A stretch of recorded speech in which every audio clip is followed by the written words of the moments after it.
This is Duke University. This is a title that I adopted. This is the second half of my dissertation that I'll be telling you about.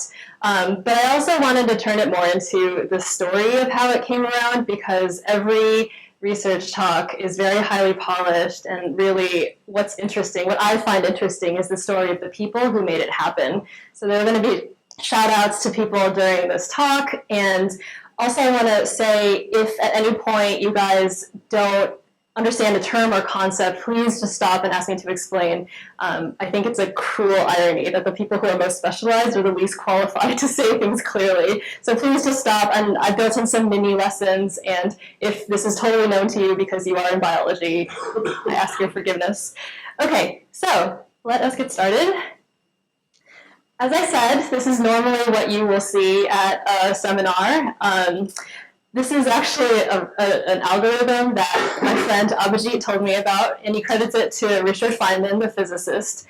He was probably the only person to be able to actually do things like this.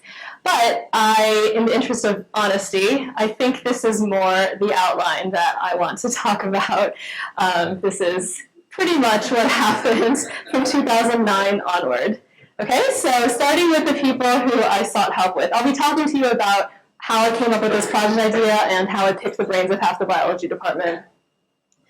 Okay, so two people I need to thank right away. My advisor, Steve Nowicki, who is giving commencement or convocation here, so lots of the undergrads might have seen him their freshman year. And the second one is Mohammed Noor, who gave the talk on MOOCs during recruitment weekend, you might recall. But here he's a zombie red shirt, and he's sitting next to Sir Patrick Stewart and with his daughter at DragonCon in Atlanta last month. So I started, the way you go in biology is that you apply to a lab, and then you can rotate in people's labs until you declare an advisor. And so I started with Steve's lab because Steve works on animal communication and behavior, and that was what I came in interested in. And then my first rotation was in Mohammed's lab. And I thought, he does genetics, I'm vaguely interested in genetics, what can I learn from him? So I spent my fall semester staring at a lot of fruit flies. It was awful, but I learned a lot. Well, number one, I learned that I really need field work. When field work consists of just looking at little flies mating in vials, it's the quickest way to drive me crazy. So that was really important, to know what you don't like. And so this project, he just said, well, you just come in, why don't you piggyback off of a project that a current grad student is doing? And she was looking at whether different strains of one species of fruit fly had differences in mating behavior and also in the evolutionary rates of certain proteins that were important in a reproductive context. And so I went ahead and did that, and it was a lot of just mating assays between males and females. It was my first time doing a PCR, which is to kind of Xerox some DNA. I totally failed at it. I wrote my paper, which was, we attempted to do this. However, the author wasn't able to get anything to work, and it was fine. But it introduced me to working with a model system with a lot of resources that I wasn't used to working with birds. And so that was really advantageous. And so hang on to this thought because it resurfaces as things do. And what I meant about the reproductively important proteins were this class of proteins called seminal fluid proteins. And early on, Mohammed gave me a paper that, you have a handful of papers that you remember kind of starting you on a direction, right? That was one of those. And it was a paper about seminal fluid proteins in flies and other animals.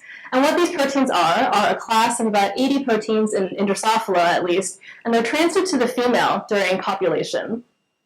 And what's really interesting is that, at least in Drosophila, there's been a lot of work done with SFPs, or seminal fluid proteins. And we know from functional assays that each of them, that certain proteins play specific roles to maximize the male's chance of fertilizing a female's eggs. So they can do it through male-male interactions. So they come in and they can disable or incapacitate sperm from other males. Or they interact with different parts of the female's physiology or behavior. So for example, they will mediate sperm storage within the females, they'll stimulate egg laying and fertilization, and they'll also work as libido suppressors. There are certain proteins that will reduce the female's receptivity to subsequent males. And all of this is done, again, in the service of maximizing that male's likelihood of paternity. And this is really interesting because, as referenced in the title, it means that there's something called sperm competition going on. And that happens when females are mating with multiple males. And so these proteins have evolved in response to the fact that females are mating with multiple males or being polyandrous, because this sort of tug of war wouldn't take place if each male were mating with one female only. And one really interesting trend that's been seen, another influential paper early for me, was that these proteins evolve very rapidly. And I think the reason is this, or the theory for this trend that we see is this. So imagine you are a male fruit fly and you have an amazing set of seminal fluid proteins, right? Like you mate with females, they totally kill out, or not kill, but like they incapacitate sperm from other males, they alter the female's behavior, they make her say no to other males, they alter her physiology, they get her to use your sperm and everything. Everything's in your favor, right? But the problem is nobody else is happy, like nobody else likes you. Because if you think about it from this point of view of other males, they certainly don't like you because they want their sperm to fertilize the female's eggs. And from the female's point of view, females have their own reproductive interests. What if it's in her interest to mate with different males? And we know for many species that it is beneficial to females to mate multiply. And what if she wants some control over deciding who fertilizes her eggs, right? So this could be a conflict between the male and female as well. So you have this focal male, and the males are trying to outcompete him. The females are trying to reclaim kind of reproductive control, or control over the reproductive process. And what happens is that these proteins are under very strong selective pressure from all sides.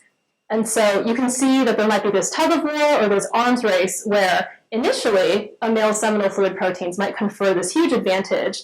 And then over time, they might be outcompeted by proteins of other males, or the female might evolve resistance to these proteins. And so you have faster and faster rates of evolution until we have the patterns that we see today.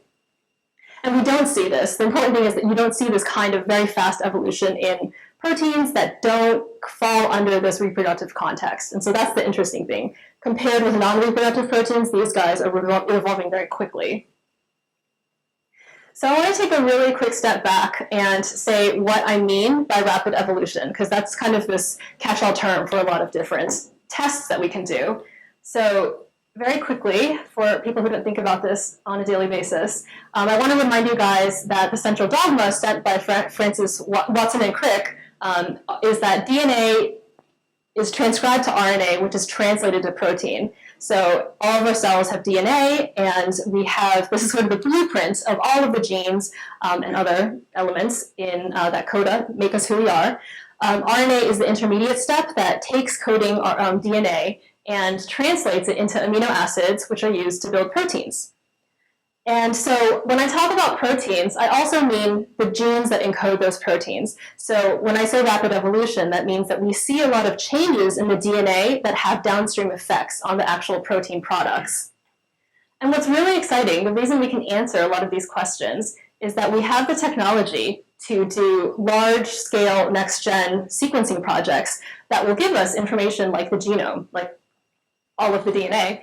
All of the RNA in a tissue is called a transcriptome, and all of the proteins in a given sample are called a proteome. So part of the research that I did was to use transcriptomic and proteomic analyses to work backward and look at genomic data in a non-model system that doesn't have a genome sequenced. Okay, so the central question to find out if something is rapidly evolving or not is whether or not proteins change when DNA changes. So here I'm giving you an example of two very simple sequences. Now, every 3 DNA nucleotides codes for an amino acid product. So the first sequence, we have CCG, ACT, and AAC, whereas in the second sequence, we have CCG, ACG, and ATC. And some of this is noise, and some of it is important. What matters? The thing that matters is that if these codons, or if these nucleotides code for a different amino acid, then we think that it's a functionally important change that happens. So the first 3 code for the same amino acid, proline. What's interesting is that ACT and ACG code for the same amino acid, which is called threonine. And in contrast, AAC and ATC code for different amino acids. So that's going to give you a different product. Does anyone know what we call the different changes here? Okay. What's that? SNPs. Yeah, so that's a way to say that there are differences. Like the site can have either a T or a G here, or an A or a T. But you can categorize them into important versus unimportant SNPs, I guess. And so if you think about English, how different words can mean the same thing, we call this a synonymous substitution, because the T and the G, whether it's a T or G, doesn't matter relative to the actual last product, whereas this one, which does, is called a non-synonymous substitution. And so the central ratio that we want to look at is how many non-synonymous substitutions we see relative to the amount of synonymous substitutions, which is thought to be kind of this background mutation rate taking place. So the test that people use is called the DNDS test. And this is basically through pretty complicated computational models, calculating the number of non-synonymous substitutions relative to the number of synonymous substitutions. And we look at the ratio to see whether or not something is evolving more quickly than expected from background mutation or from default baseline rates. And so if you see a lot of non-synonymous substitutions relative to synonymous, then we can say that this protein is rapidly evolving, and that's interesting from an evolutionary perspective. But that actual term for it is called positive selection. If DN and DS are equal to 1, then we say, okay, there's neutral evolution. There's no reason to suspect that anything is mutating or being substituted faster than usual. And if DN is much smaller than DS, we can say, this is really conserved. Like, evolution does not want to change whatever it is. So actin, or like something that's very, very important to life, you don't want to touch it, right? If it ain't broken, don't fix it. So we would see a very low DN-DS ratio for those types of genes.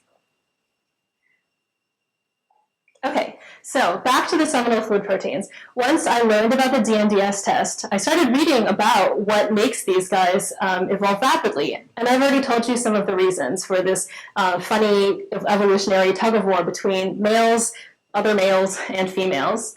And what's interesting, again, is that a lot of these patterns have been found in different animals. Mostly we know insects and mammals, because those are, maybe we're a little biased towards studying them for ease of study, or because that lets us understand human evolution a little bit more. And so I want to point out the butterfly here in specific, because there's another happy encounter here. This is my friend Lori. She's Little Red Riding Hood at a Halloween party. And I'm a peacock, I guess. And we were hanging out one day, and she was telling me, hey, I just went to this conference, and I heard about this talk. You might be interested. So she told me that she had heard a talk from a fellow researcher who was asking, not just do these seminal fluid proteins evolve rapidly, but does it matter whether they mate with a lot of males, whether females mate with a lot of males or just a single male? Does that actually influence the rate of the evolution of these proteins? And so that he was kind of using these butterflies to answer that question. We know that some of these butterflies only mate with one individual, and some of them mate with lots of different males. And so he was going to use this contrast to make a hypothesis that the ones that mate with a lot of males are going to have stronger selection on these proteins than the ones that only mate with one male. And so, nothing was published yet, but I kind of heard it from her, and this is maybe a year and a half after I had done my rotation in the NOR lab, and I was just striking around for ideas, and like at that time my committee was made, and I gave them this paper where I was like, I don't know what this is, but like my first committee paper had nothing to do with what I eventually did, but it was kind of this stand-in thing. And then when she told this to me, one day I was sitting on my bed, I remember this, and like thinking, I wonder what my research is going to be, I wonder what I'm going to do for my PhD. And I think all of these factors came together, like, hey, I know I'm interested in what the flies did. I know I'm not interested in flies. I'm interested in behavior, and I like birds. So I wonder what can come together here. So this is one more image that shows that mating system might be able to, you might track these protein evolutionary rates with the amount of multiple mating that females engage in. So here's an image from a paper that looked at 8 different species 7 different species of primates, and they looked at one gene called semen, which helps to kind of coagulate semen once it's been transferred to the female. And they find that the more number of male partners that a female has, the faster the rate of evolution. Again, this is going to be like the ratio of non-synonymous to synonymous substitutions. Now, you could argue that chimps are the ones driving this trend because they have this crazy free-for-all mating system because they're all the way out here. But I would say there's sort of a weak trend. I think, the fact that they had chimps got it into a very high-profile journal. But, there's a nice trend here, too, that you can defend. So, again, thinking about the relationship between mating behavior and molecular evolution, this is very intriguing. So that brings me to the interest that I have in birds. And what we know is that there's sperm competition in birds. And it takes place in the form of something called extra-pair mating, because most birds they act monogamous. Like if you were to go out to any of the birds, well, it's over now, but in the springtime, if you were to look at them, you would see, mom bird and dad bird feeding a group of baby birds. And by all accounts, they would look like they were one happy family. But if you were to take DNA samples from the mom and the dad and the kids and do a paternity test, like you do in humans, you would find that many times, at least some of the chicks have been sired by a male other than the one that's feeding them. And so Eleanor can speak to this. She's been doing some work on this as well. And so this is really interesting. It's called extra-pair mating because we are dispassionate scientists and can't use words like cheating or infidelity. So those are really loaded terms that I prefer not to use. But the story that all kind of biologists who study extra-pair mating tell is that in 1960, one of the most famous biologists made this pronouncement that 90% of birds are monogamous. They are paragons of virtue. And in the 1980s, with the advent of DNA fingerprinting technology, we found that 90% of socially monogamous birds actually engage in extra-pair mating. So the statistic was turned on its head. So I think I have here, this is an example. I should also say, beyond being very pervasive, there's huge variation in the frequency of extra-pair mating across species. So we have birds like the Carolina wren that are truly monogamous, and this is an amazing example in Australia. These guys are cooperatively breeding, so they're not technically monogamous, but they've been tracked, females have been seen to sneak off before the sun rises and go and have extra-pair matings and then come back and then snuggle into their nest like they didn't do anything. So it's really cool. But for most of these, their matings are very furtive. They're very sneaky. You don't really see matings between pair-bonded individuals anyway. But so the fact that there was variation in here also piqued my interest. If there's variation here, then maybe we can use the same approach as the butterflies had and look at species with high levels of extra-pair mating versus species with low levels of extra-pair mating and look at protein evolution. And one more thing I'll say here is that this might be where sperm competition takes place in birds. So I'm showing you a little scheme of a female reproductive tract. I believe this is a chicken. And fun fact, the uterus is also called the shell-forming region. So an ovary will become fertilized at the infundibulum here. And then the fertilized egg travels down here, and it's in the uterus that it gets its shell before it's laid. But we also know that at this uterovaginal junction here that I've marked with the arrow, there's a set of these blind-ended, so these dead-ended sperm storage tubules. And there are these structures that can store sperm from different males. So in this green inset here, these sperm cells right here could be from a different male than the ones in this tubule. And so again, this is evidence that sperm competition actually really does happen because the female is physically capable of holding sperm from different males at the same time. And so the argument is just as much as we need to study morphological or behavioral adaptations to pre-mating sexual selection like birdsong or flashy feathers or fighting behavior, we also need to look at the molecular and the cellular mechanisms that have arisen in response to this form of post-mating sexual selection. And so this is my inspiration. When you are excited, you post something on Facebook. So this is January 11, 2009. You will notice the format is completely different. You can't like anything yet. And actually, we had a USP planning seminar, a symposium planning seminar that day, and that's why Carlos was like, what were you talking about? So this was, I don't know why I saved this, but it was, I think I knew it was a big moment for me. All right, so finally, officially, the study question that I chose to pursue was whether or not species of birds with different levels of sperm competition show different rates of reproductive protein evolution. Never been done in birds before. People don't even know if there are reproductive proteins in birds, so I was like, why not do this? Okay, so I decided to study a group of birds that were predicted to have variation in sperm competition. Why are they predicted? Well, it's because there are a couple contrasts that would lead you to think that there's variation in mating system. So these birds are the Agelaius clade of New World blackbirds, and there are 5 in here. The most widespread is the red-winged blackbird. Maybe you've seen them in your ponds or cattail ponds or yelling at you in a park. In California, there's the tricolored blackbird. They're actually on the decline now, but they look like red-winged blackbirds, but you'll see the band there. Instead of being this funny buffy gold yellow color, it's completely white here. And they have a completely different mating system in that they're colonial. And over here, we have 3 island species. So I'll be treating these guys as similar. I just mentioned that they had different mating systems, but they're more similar to each other than these 2 are to these 3. And so I'll call these 3 the island species. So in Cuba, you actually have 2 species, the red-shouldered blackbird and the tawny-shouldered blackbird. And in Puerto Rico, we have the yellow-shouldered blackbird. And so the similarities between these guys are that females are known to mate with multiple males in this species. We don't really know about this one, so part of my dissertation was that I found out that, yes, they do mate with multiple males, females mate with multiple males. And these guys are socially monogamous.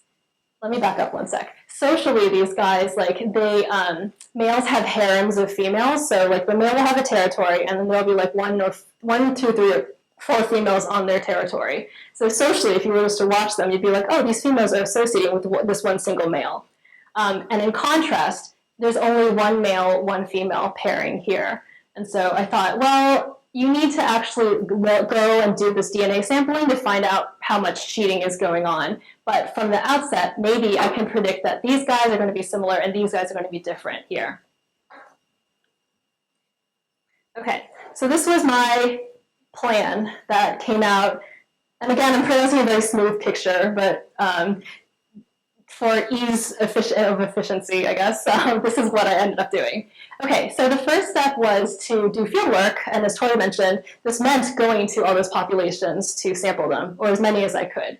And I used DNA approaches, basically, to do paternity tests. This is adopted from my dissertation, so it's a little bit more jargony, but basically, I went to the field, I got samples from mom and dad and kids, and I came back to Duke, and I did these DNA tests to see which of the kids was actually sired by dad. Yes? I got kicked out. So I should say, great point. I don't have data on these 2 here, but I'm presenting results from these 3 species. I did land there, but the Cuban government didn't tell me about the permits that I was supposed to have, and so they confiscated my stuff at customs, and so I just managed to negotiate coming back here. And the plan was to go again this summer, but they just stopped emailing me back. And so what I do have, like these guys unintentionally became like the representative, like the token island species. So when I write these results up, it'll probably be like, oh, we have results for these guys, so we'll make them token. Yeah, it was a long story. But yeah. Oops. Okay. Yeah. There's just hang on. There's one more reference to it, to Cuba.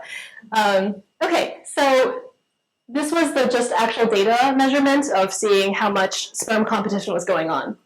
And the second part was actually to identify these proteins. So again, these guys are non-model proteins. You can't, like in flies, you can't just Google a database and find these genes. It must be wonderful to be a fly researcher. But since nobody knew about these genes, I had to find them myself. And so what I ended up doing was, again, remembering DNA to RNA to protein. I used field-collected protein and RNA samples. So protein and RNA samples, and I worked backward to find the actual sequences in the DNA. And then from there, I picked out some genes that looked attractive. We called them candidate genes, and thought, well, what if these genes actually, like I suspect that these genes might be important to my question. And so I took those genes, I sequenced them in the 3 species I had, red-winged, tricolored, and yellow-shouldered, so not the 2 Cuban ones.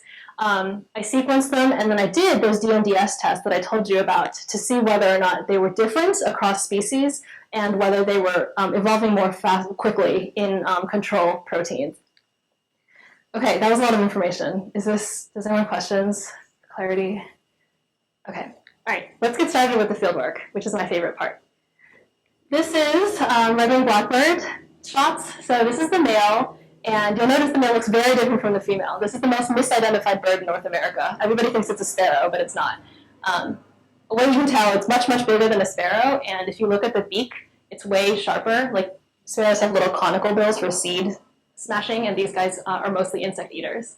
So here's a male and a female. Here are your token baby birds, about 5 days old, I'd say, and then this is about 12 days old.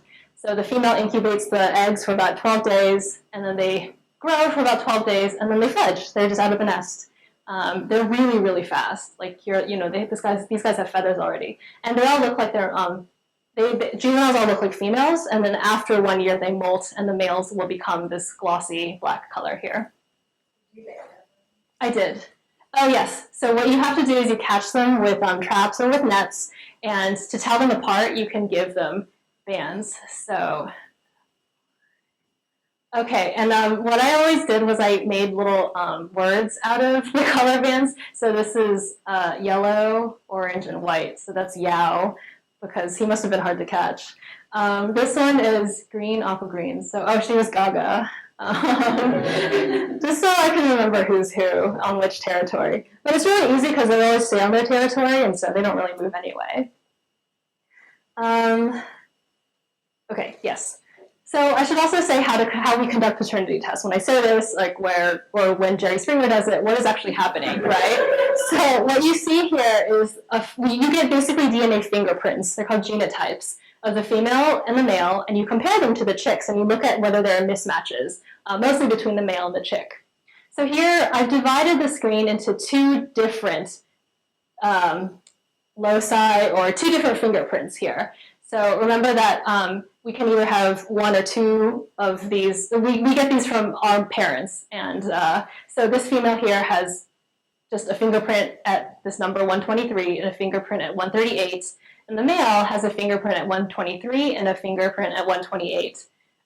So any biological offspring has to be a combination of these 4. Or if it gets both 123 and 123, then it only has 1 peak at 123. And similarly, there's 1 peak at 174 and 1 peak at 243 here, and 1 peak at 165 and 1 at 233. And again, a biological chick has to have 1 of these combinations, or 1 from mom and 1 from dad. So this is actually a real nest that I looked at. What we have here is a fingerprint from mom, 138 here, but this one is unaccounted for. Like, where did 134 come from? This peak does not match anybody's here. And here, it's got the 243 peak from mom, and this one is definitely not from dad. So as you keep going along on these fingerprints, the more mismatches you find, the more certain you can be that, oh, here are the 2, the more certain you can be that this is actually not the genetic sire of the chick, right? But it's feeding it. But it's probably got extra pair young elsewhere in other nests, so don't need to feel too sorry for it. Okay. And then in subsequent years, I went to Puerto Rico. This is the yellow-shouldered blackbird. It's a beautiful bird. And actually, I'm going back next month because the Fish and Wildlife wanted me to do a project on them. They are endangered. They've really been devastated by this brood parasite called a shiny cowbird that came from South America. And brood parasites lay their eggs in other birds' nests, and then they evolve to kick out the host birds and then just get fed by the foster parents, basically. So in response, the Fish and Wildlife they've made these nests that they can monitor, and they basically take the eggs of the cowbird out. So this is how a very grumpy fledgling looks. And I take blood from the leg vein of the chicks, and I take blood from the underwing vein of the adults here. And I collect them, and I come back to the lab, and I extract the DNA from these paper cards. Okay, and finally, last summer, I went to California, UC Davis region, and I collected some samples from tricolored blackbirds. And so here you can see that bright white, really beautiful plumage here. And, oh, I forgot to mention, one interesting thing is that males and females look the same for this species. And you'll notice that the fledglings also come out looking like mini adults here. And again here, as in the red-winged blackbirds, the tricolored blackbird young look like the females because these guys look very different here. And they start out very, very small. Okay, so the question was, what is the rate of cheating, or what is the intensity of sperm competition in these species, right? So this slide took me 5 years to make, and we see that there's no difference in sperm competition. Science. So over about 8 populations, we have an average of about 26% of all chicks don't belong to the father whose nest they're in. About 35% for tricolored blackbirds, and then 23% for yellow shoulders. And this was surprising because I was expecting them for various reasons to be more actually monogamous than the other two, but they were right up there. And I put this out as an epilogue. This is one of the photos that I got from Cuba, in which, yeah, like I wish I could go, and I tried for a while, and they just wouldn't let me. So one option I have is to go to museums where they have these dead, dried up birds, and you can actually get DNA from their feet. If you scrape off a little bit of the skin, you can get some archival, historic DNA. So I might try that, or I might just really move on.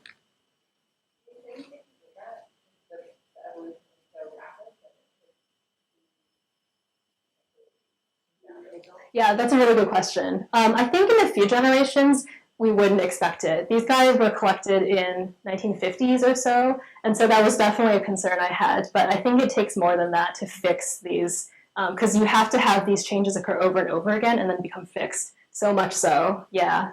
So I think in a couple generations, that time scale wouldn't be worrisome. Yeah. Okay, so I told you guys about the extra pair stuff that I did here, and now we're going to get into actually picking out these genes. Right. Okay, so remember I mentioned that I had to get RNA and then protein samples, and getting protein samples means collecting actual seminal fluid because you want the proteins in the seminal fluid. So I brought bubbles. I went to the Cornell Lab of Ornithology and I learned taxidermy and I learned how to stuff a bird. And basically what you're looking at is a blow-up doll for weathering blackbirds. She is wired in a copulation solicitation position. You'll notice the wings are drooping and the tail is cocked here, and you allow the male to mate. So male birds don't, here, I'll just okay. We can pass these around. Okay, so this is a bird that's wired in a copulation pose. And what happens is the male comes and mates like that. It's called a cloacal kiss. It's very fast. And they just touch cloacas and he'll transfer his sperm to her.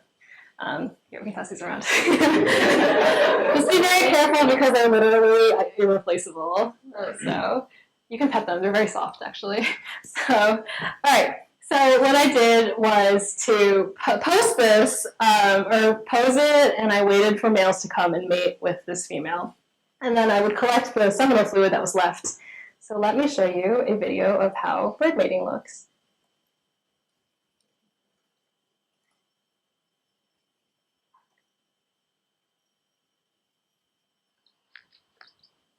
So before this starts, let me explain what you're going to see. Okay, so it's not that actual female, it was a different one, but she couldn't come back from Canada because I didn't have the permits to bring her back. So she's on my friend's TV set right now. I taped it to a pole, and then this is the territory of a male in Canada. You'll notice it's very early. And males arrived first, so he was actually very happy to see her. So he'll make these noises, like some courtship noises, and then he'll mate with her very fast. And it was backlit. Just from where I was standing, but it's like anonymity. Oh, can you not hear this? Okay, I did. Let's try it one more time.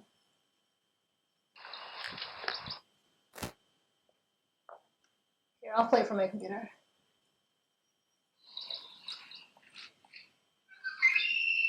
That's their song.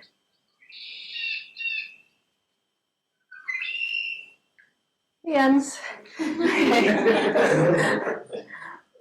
So that I spent a couple weeks doing that, and basically, yeah, after lunch every day, I would just go out, put the bird there, and wait for him to copulate with his female, and then I would collect the sample that he had left behind.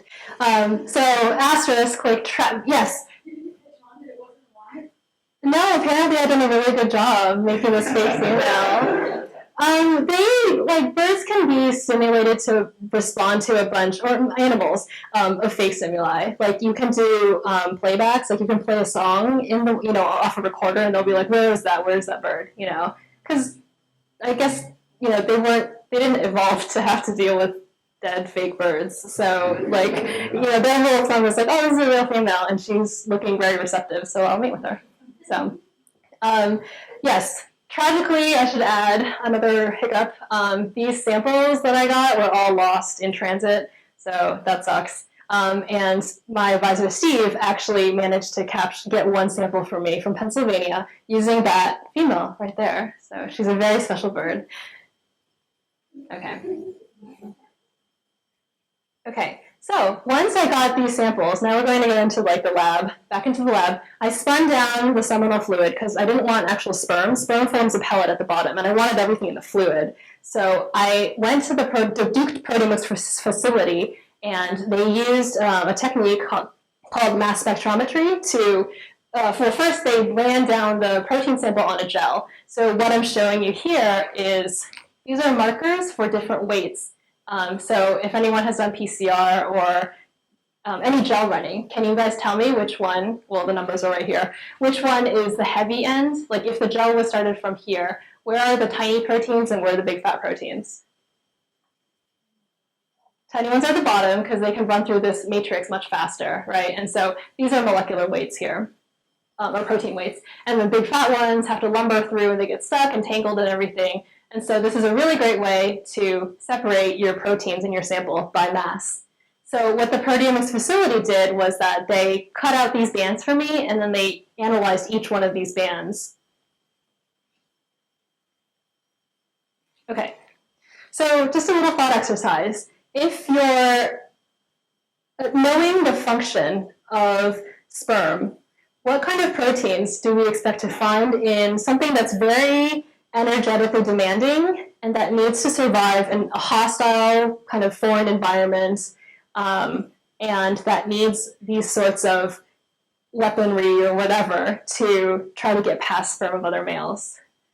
I was trying to think, what kind of functions, proteins are everywhere, and I'm totally looking at Chris here. Can we think of some functions like transport, or I'm totally not wanting to lead you guys to the answer. Right, we know that sperm are very energetically demanding, right? So what kind of biological processes are involved with producing a lot of energy? Okay, so that's the organelles where a certain process takes place that we all learn in Bio 101. Cell respiration, right? Yeah, so metabolism, exactly. So I was expecting to find a lot of metabolically related proteins, and then also because they're going to be in this foreign environment that's actually not, it's actually kind of hostile. The female reproductor is hostile. You might find some defense or immunity genes, and also one thing that I didn't point out is that you know how I said that some of them can incapacitate sperm from other males, or then you also have genes or proteins that can defend themselves from other males. And so kind of the weapons and the shields of protein land are called proteases or protease inhibitors, in that they can cleave or catalog. I'm sorry, I'm totally, you're in the audience, so I'm not the expert on proteins here. This was a biochemical journey. So you expect things that would be able to interact with other seminal fluids in a combative way. So what I found when I categorized and arranged these proteins is that a lot of these proteins had to do with metabolism, as we were saying, right? Oh, thanks. You can just rest them. Thanks. They have to do with metabolism here. Some of them have to do with defense or stress response. So this is as I predicted. What I didn't predict is that in flies, we see a lot of these proteins, the ones that are kind of the weapons and the shields in these interactions. There was a very low count here, and in fruit flies, you see a very, very high count of these guys. So I was wondering, why this doesn't happen in birds? Like, did I miss something, or actually are birds unique in not having these proteins? Okay, yes, so this is the step that I was talking about with collecting seminal fluid with these guys here. Now, I'll remind you that DNA transcribes to RNA, transcribes to protein. What I have are the protein products, right? But the ultimate goal was for me to look at the actual sequences to see the changes in the DNA. And so RNA here functions as this intermediary or this bridge between these two products. And so what I had to do was sequence RNA samples from different tissues and then use these guys to match to this and then get these exons or coding sequences in the DNA. So remember, I don't have these in a bird.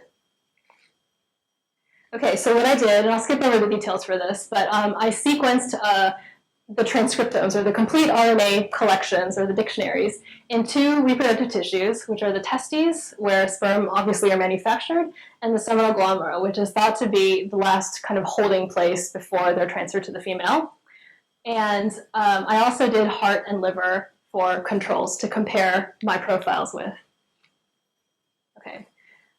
Right, so once I had these sequences, I was able to assemble them, and so this is a lot of computational stuff that I'm not going to get too into, but it was very scary and then exciting to learn, basically that you can do this now, like these answers and they're possible.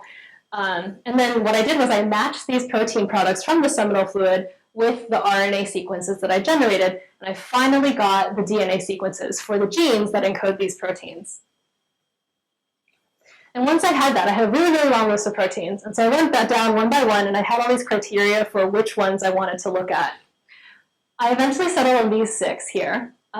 These two have to do with fertilization, so obviously they were very strong candidates for thinking that they might be reproductively important. 2 of them have to do with pH modulation, and we know that the female reproductive tract is acidic, and so you want to, if you were a sperm cell, you would want to be more alkaline, right? So these guys help to modulate pH. And interestingly, fun fact about carbonic anhydrase 6, this is known to be in human saliva. And so this is the thing that when you drink soda, it cleaves HCO3, what's HCO3? To bicarbonate to CO2 and H2O. So this is the thing that bubbles sodas. And then because it has CO2 as a byproduct, then it rots your teeth. So this is blame carbonic anhydrase 6. And 2 of them were important in sperm metabolism. And this is a bird sperm that I had to make sure were not in my seminal fluid sample here. And so for controls, this isn't too important. But again, remember, I wanted to look at whether these guys were evolving more rapidly than non-reproductive proteins here. Okay, so skipping along to this last step here, I had to sequence those genes in my 3 species, and then finally I was able to apply those DNDS tests to answer my question about whether certain proteins were evolving more quickly. Okay, so last method slide. Finally, I was able to use a dictionary that was available for a different bird species, and this is a picture of one of the genes that I got, and it was very exciting to finally see these. The green boxes are the coding regions of DNA. Like if you zoomed in, you could actually get the A, C, G, T, like the actual DNA sequence here. There's nothing here, and then you hit more gene regions here. So I sequenced them in all of my birds. I had 3 samples for red-winged, 3 for tricolored, and 3 for yellow-shouldered. And what you're seeing here is the amino acid sequence that I managed to recover. And you will notice that these sequences look very, very similar to each other, and there is no change. Except for here, you'll recall this is a non-synonymous substitution, right? So something in the DNA coded for a different amino acid here. But overall, like, this was much more representative. I had to search to find this one so I could like take a screenshot. But overall, overwhelmingly, a lot of these genes were just identical. So that was not expected. And finally, for the DNDS test, here's the one sort of statistics I'll show you guys. Do you remember what I was predicting? If there were rapid evolution, what kind of numbers would we see for the ratio of important to non-important substitutions? Greater than 1, right? And of course, since we know that these proteins all look the same, I see numbers that are less than 1 and actually pretty low. So I mean, as soon as I saw the gene sequences, I was pretty sure that nothing amazing or that I wanted to happen was going on here. But one thing that Mohammed, in reading my dissertation, pointed out, so good to have other eyes reading it, is that the program that I used also does something that looks at whether or not every single site seems to be under positive selection or seems to be rapidly evolving. And so one really interesting thing is that some of the genes I looked at still did have evidence of rapid evolution, but overall there wasn't much more. You just had to zoom in to see some. So that was a little bit of a hook that I'm still working on right now. But this is as far as I got by March 20th when my dissertation was due. And then I defended 2 weeks later, and I guess that was good enough to pass. So yes, secrets, just what did Tina Fey say? The show doesn't go on because it's perfect, the show goes on because it's 11:30. So you can turn in your dissertation, and whatever is in there is going to be good enough. So no need to worry. Okay, so a couple of questions about why didn't I find this, right? I was looking for evolution in these reproductively important genes, and so lots of other systems have found these to happen, has found rapid evolution. So first of all, obviously, the species that I looked at didn't even vary in their amount of sperm competition, so that's an easy answer. And that was actually surprising, as I mentioned. But something also very interesting is that it turns out we know that not all of these proteins are rapidly evolving. So if you think about those metabolic genes that I talked about, they're not specific just to sperm metabolism. They're actually important in metabolism all across your body. And so that would actually induce them to be more conserved, right? Because they're important in all aspects of your body. So if we tinker with something, it's going to affect all of these different organ systems. And so that might not be good, right? And within the context of fertilization-specific genes, sometimes they don't evolve fast either, because fertilization and reproduction is such a fine-tuned and very important process that you have a lot of proteins at their peak sort of function too. So in a lot of cases, any substitutions would result in harmful effects, right? And it only is in those rare cases that you would have substitutions leading to beneficial effects. So in this funny way, you have this, it's two sides of the coin. On one hand, if you have a great mutation or substitution, you could get a lot farther than the other males that you're competing with. But on the other hand, if you have a bad substitution, that puts you at a serious disadvantage because reproduction is so important. So that was really interesting to kind of read about, because most of the papers that you read are like, no, these guys are evolving so quickly. And then in the discussion, they're like, oh, but this doesn't happen all the time because of XYZ evolutionary reasons. And some bird-specific reasons that I wanted to mention is that we know that bird DNA actually, unlike other systems, does not vary too much across species. You can have different species of birds, and their DNA will be much more similar to each other than species of bears, I guess, or anything else that's similarly related to each other. So maybe we're not actually finding too many differences in the coding sequence either. And then one other study that I found was really interesting.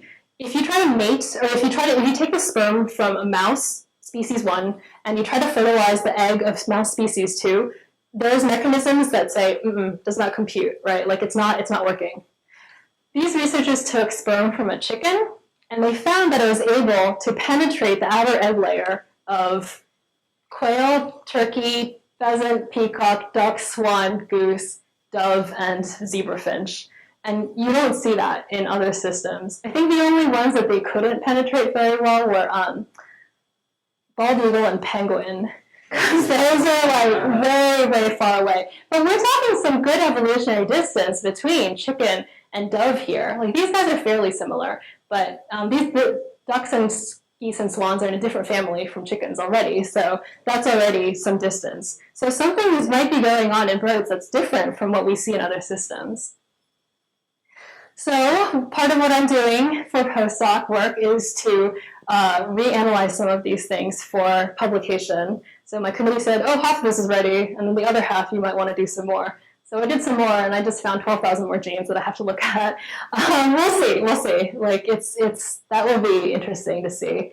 And I found a lot more that are fertilization related, actually, like sperm egg binding proteins and things. So that's very promising. Another thing that I could do but won't is to sample more bird taxa, to go outside of that family of blackbirds.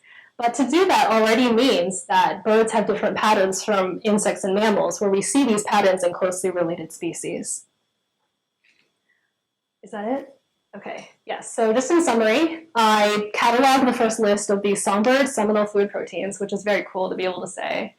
I generated 4 of these transcriptomes, the RNA sequences, with annotations and gene dictionaries for each of them. I found that the 3 blackbird species I studied, contrary to expectation, have similar rates of extrapair mating, and I didn't find evidence yet of rapid evolution in these proteins. I think final thoughts. Oh, this is a plug for that's the end of my talk. And it was, looking back, I could put this all together. I think one thing I want to leave people with is that it's very easy in grad school or any type of research to feel like it's an uphill battle and you're always alone. And when somebody told me, hey, you need to sequence like proteins and transcriptomes, and I was like, I don't know how to do this. Like, what does this mean? It feels very isolating. And so this is the default that perhaps many researchers feel. But I want to tell you that there's always a lot of people that you can ask for help, and that it's much better to acknowledge that everyone is scared and struggling than to think that you're the only one, because you're really, really not.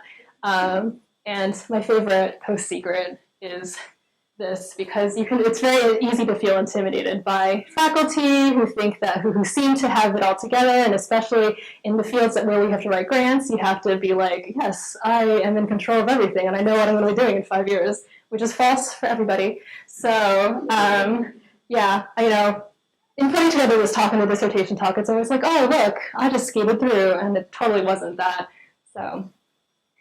Okay, I'm going to skip through our acknowledgements with basically my lab. I want to shout out to James Strongbow, fellow uni, for being an amazing statistics help. And again, lots of different people in the Duke system here. Lots of people for field work. And one thing to consider is that this was very independent from my advisor. So the trade-off is that you have to write a lot of grants for money, but it was very worth it. And then finally, here's a shout out to the University Scholars Program, people who helped me through, again, my social network. This is Tori as a beaver for the Ellerby Creek Beaver Queen pageant of 2008. I think you were the winner.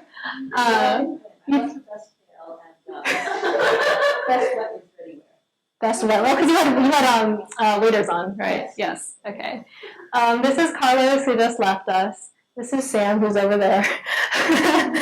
And these are departed unis who are now on to other things. And this is Bartlett the dog. Okay, well, thank you. I totally went over. I'm sorry about that. And I'll take questions. Please get some more food. And yeah, thank you. Yeah.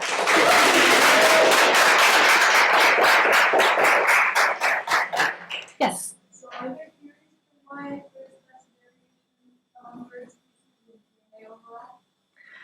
I think it's generally because, so birds are interesting in that, like when you hybridize, lots of times for like horses and donkeys, you get mules that are not sterile. In birds, you actually get sterile, viable offspring. And so that means that there's something, like there's some gait that's not really present in that you can have different species mate and their offspring are viable. And so we think that what mostly keeps birds apart from each other are like pre-mating barriers, like song and behavior and scheduling of like when things kick in. And so it's I don't know about like the rate of genome evolution in birds and other organisms per se, but we do know that the typical barriers that stop hybrids from being like sterile aren't active in birds. Yeah. So, but not sure about why genomic rates of evolution differ overall. Yeah, that was brilliant. So I have a more basic question, which may be obvious to a lot of people here, but I don't know a lot about it. So, you talked about measuring rapid evolution. What is the mechanism for that promotes rapid or slower evolution? Are there some sites of genomes that are more volatile or more susceptible to mutation? Or do you see mutations across the board? What's the mechanism for rapid? So first, when I'm talking about rapid evolution, I mean only in the coding regions, like the parts that actually correspond to proteins, because those stretches of things that don't have protein information are free to do whatever they want. So you would find rapid evolution there because it's like relaxed selection or absence of any selection. So within the coding regions, I think there's definitely variation in how quickly things evolve. And there are factors like their physical location on the chromosome that can vary these patterns and everything. So are you saying like within genes, sometimes there are different portions of a gene that can also be more liable to evolve? So something like regulation, like the regulatory parts versus like the actual things that code for the actual products can sometimes have variation too. Yeah. Beyond that, I have some papers in my mind, but I haven't read them in a while, so I couldn't really tell you like what part is more vulnerable. But you are making me think of recombination, which is kind of like the mixing of different portions, and there's definitely a lot of research on variation and recombination across the genome. Yeah. Yeah. Just following up to that, it seems that Widening for rapid, how does it?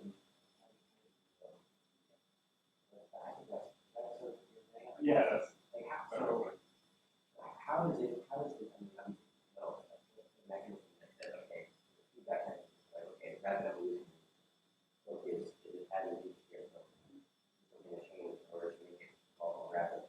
Mm-hmm. The way I understand it, which obviously not understanding, Yes. So how does that? So I think if you think about like natural selection, right, like whatever is successful is going to have more offspring, or like it might get fixed more rapidly. But the fact that so you have mutations that occur, but the fact that they're always under pressure to keep mutating ups that baseline, or like ups the amount of fixed mutations that actually make a difference. Because in most cases, if these mutations arise, they're almost always deleterious or harmful, and then they get kind of wiped out. And so I think there's like a faster kind of like exponential path for them to get fixed because they're so functionally important. And so you see these types of dynamics in host-parasite interactions, basically, and in what's another one? Host-parasite and like insecticide resistance and things like that, where you have an enormous amount of pressure to be successful in a very hostile environment. And so, I think what we're seeing is the fact that like mutations are happening, but what you get fixations of more functionally important ones than in other areas that don't face these kinds of pressures. Yeah. Yes. I was more following up on the how are there the number of species of birds fixed to begin with? What was the criteria? Because I kind of assumed it was the reproduction possibility, and so if the chicken and the zebra finch could have offspring, or this could go a long way toward that direction. Yeah. Why are there so many different names for the pretty little colors on the wing? Yes, great question. So what I didn't mention is that the success, the number of holes they counted for the sperms, like kind of digesting their way through the layer, decreased with the increasing distance from chicken. So zebrafinch and dove they did have less success at penetrating that layer than birds in the same family, like quail and pheasant and everything. But the duck or chicken was a possibility. Yes. Well, no. Actually, I shouldn't say that. No. They didn't use for fertilization success. They didn't actually do it to see whether a fully formed chick would happen. I actually don't think that a viable thing would happen between such distant species. Well, when I say that hybrids happen, we're talking about very closely related species. And so I think in birds, at least, the pre-mating barriers are the most important. So, like, if I don't recognize your song as like a courtship signal, then I'm not going to try to mate with you. But if I were forced to, like in a lab or something, then I would have viable offspring. Yeah. So the species come from how many of these birds willingly mate with each other or not, as opposed to could possibly. Yeah, because in the wild you don't see them mating with each other. Yeah. Is there anything additional that I'm missing here? Well, I mean,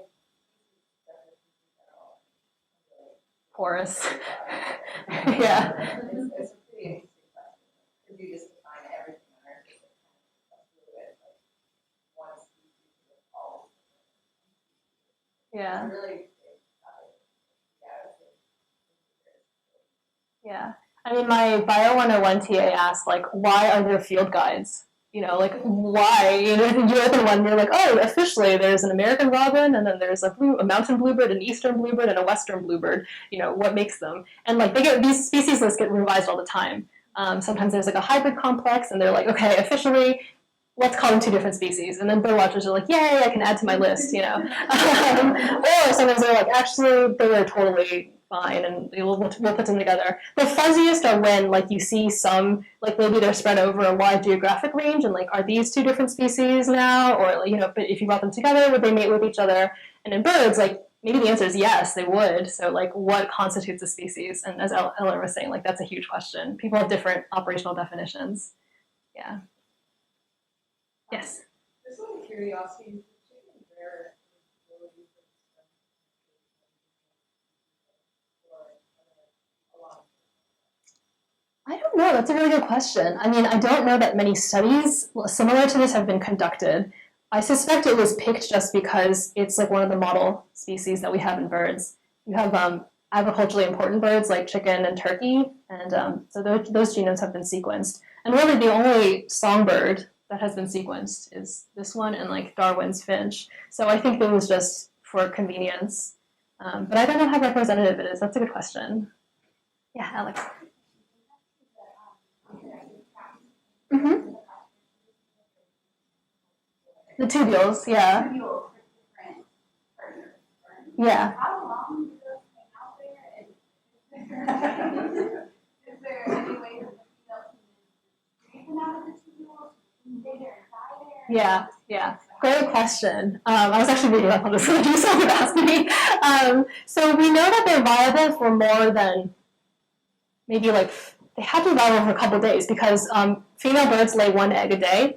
It's 24 hours to have a fully formed egg be laid. And so I don't know if anyone has done, because this would involve, I don't know if you could do this without killing the female, basically. You would have to see like from which sperm, what's the order of laying. Actually, you could go every day and just mark the eggs and just find out from which dad it is. So they have to be able to hang around for more than 24 hours. Yeah, maybe 48 hours or so. In regard to your question, I think for birds specifically, what we find is that normally, actually in a lot of different systems, the rule is like last in, but the last male to fertilize gets the majority of fertilizations.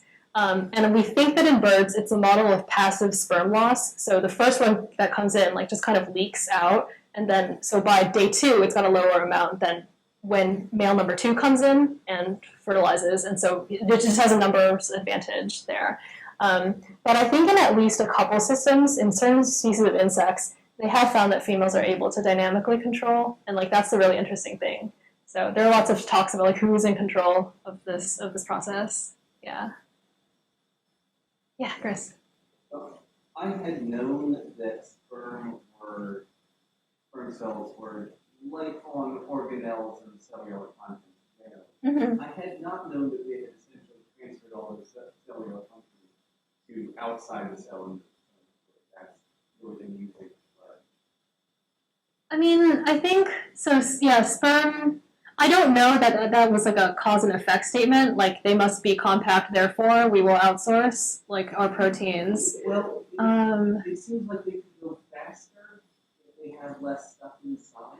True. I mean, sperm are just basically like there's the head and there's a huge mitochondrion, and then they have the flagella.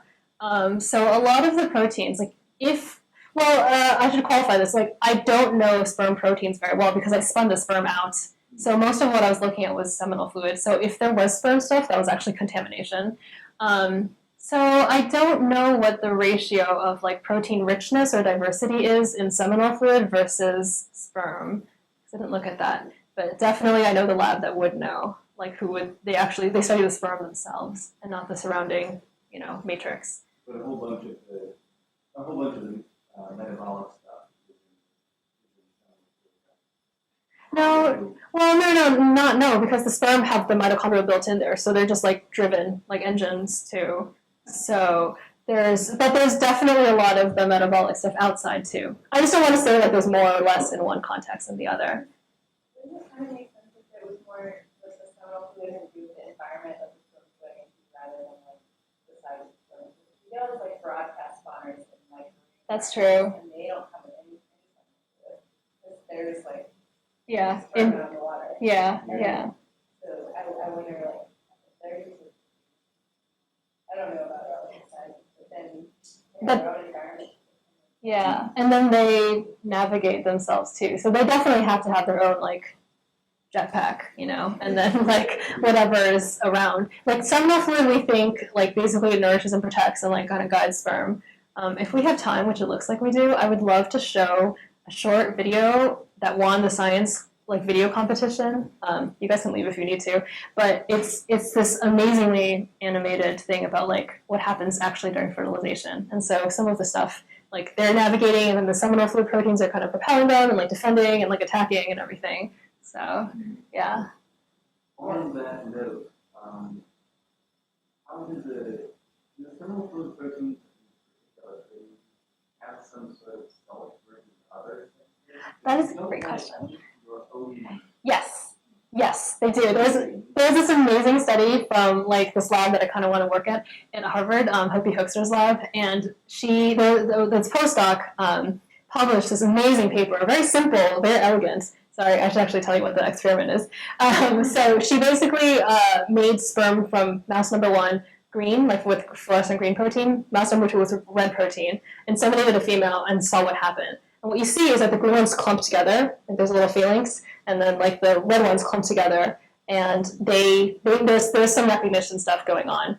And so it isn't until the very end where it really is every sperm for itself that like they kind of separate. But along the way, they will self-aggregate.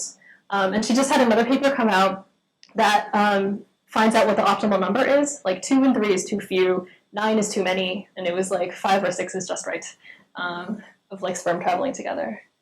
Yeah.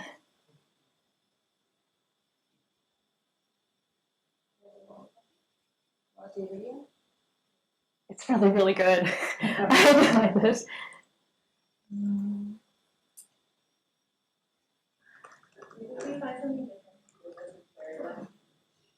That's a really good question. They are like a plastic. Yeah. Extra pair mating. Yeah. They would need a comparison, like a closely related species. There is one that's monogamous in there, in Meluris, right? Yeah, that would be amazing. But I've already graduated. Yes. I think one thing, for like people to take away that, just kind of goes across the board is the importance of finding, like a captivating project, and then at the points where you don't know to go, not to feel like, oh, I have to do this all myself, but there are plenty of people who can help. You guys ready? Oh, but the audio will only play on my computer, so I hope it is loud enough. Oh, please work. Oh, this, yes.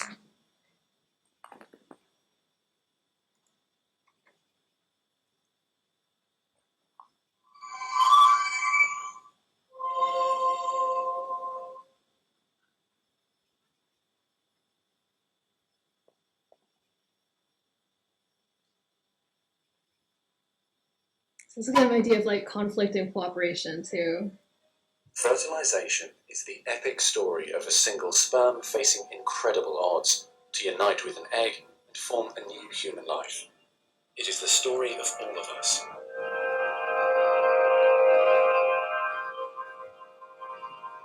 During sexual intercourse, about 300 million sperm enter the vagina.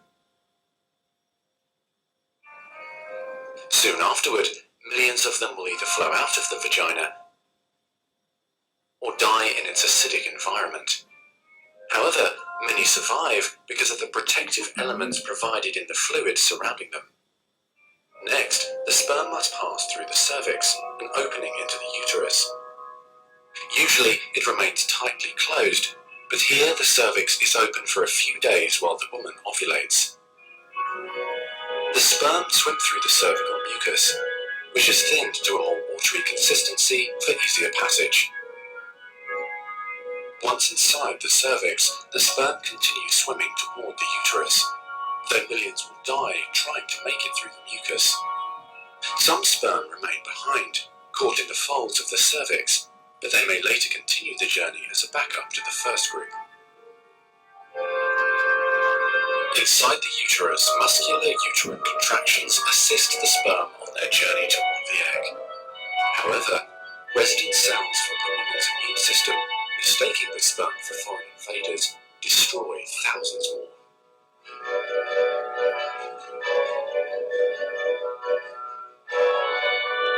Next, half the sperm head for the empty fallopian tube, while the other half swim toward the tube containing the unfertilized egg.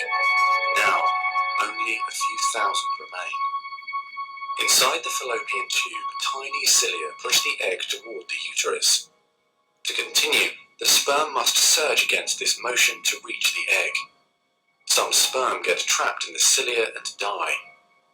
During this part of the journey, chemicals in the reproductive tract cause the membranes covering the heads of the sperm to change. As a result, the sperm become hyperactive, swimming harder and faster toward their destination. At long last, the sperm reach the egg. Only a few dozen of the original 300 million sperm remain. The egg is covered with a layer of cells called the corona radiata. The sperm must push through this layer to reach the outer layer of the egg, the zona pellucida. When sperm reach the zona pellucida, they attach to specialized sperm receptors on the surface, which triggers their acrosomes to release digestive enzymes, enabling the sperm to burrow into the layer. Inside the zona pellucida is a narrow, fluid-filled space just outside the egg cell membrane. The first sperm to make contact will fertilize the egg. After a perilous journey and against incredible odds, a single sperm attaches to the egg cell membrane. Within a few minutes, their outer membranes fuse and the egg pulls the sperm inside. This event causes changes in the egg membrane that prevent other sperm from attaching to it. Next, the egg releases chemicals that push other sperm away from the egg and create an impenetrable fertilization membrane. As the reaction spreads outward, the zona pellucida hardens, trapping any sperm unlucky enough to be caught inside. Outside the egg, sperm are no longer able to attach to the zona pellucida. Meanwhile, inside the egg, the tightly packed male genetic material spreads out. A new membrane forms around the genetic material, creating the male pronucleus. Inside, the genetic material reforms into 23 chromosomes. The female genetic material, awakened by the fusion of the sperm with the egg, finishes dividing, resulting in the female pronucleus, which also contains 23 chromosomes. As the male and female pronuclei form, spiderweb-like threads, called microtubules, pull them toward each other. The two sets of chromosomes join together, completing the process of fertilization. At this moment, a unique genetic code arises, instantly determining gender, hair color, eye color, and hundreds of other characteristics. This new single cell, the zygote, is the beginning of a new human being. And now the cilia in the fallopian tube gently sweep the zygote toward the uterus, where he or she will implant in the rich uterine lining, growing and maturing for the next 9 months until ready for birth.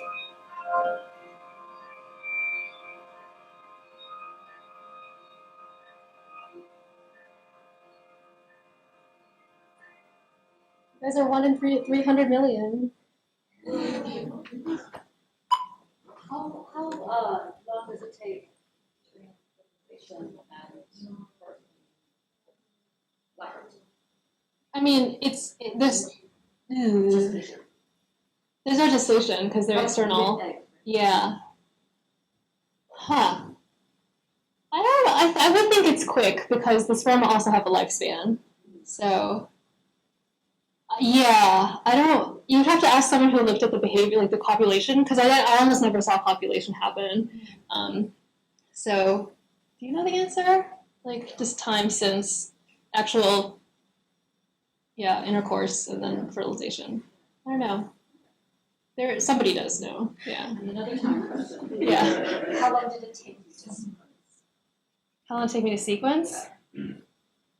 I started like mid-January, and then I basically was in lab every day until March 14th or so, and then I did the DNDS test with an expert in lab, and then I wrote up my findings in a week. So don't do that. 2.5 solid months in lab. Yeah, because there was a lot of optimization. I mean, anybody who's like, it was all new, so I had to figure out the protocols and everything. I mean, Inder can speak to optimizing things. So, yeah. Thank you. Yeah. Well, I hope this was helpful.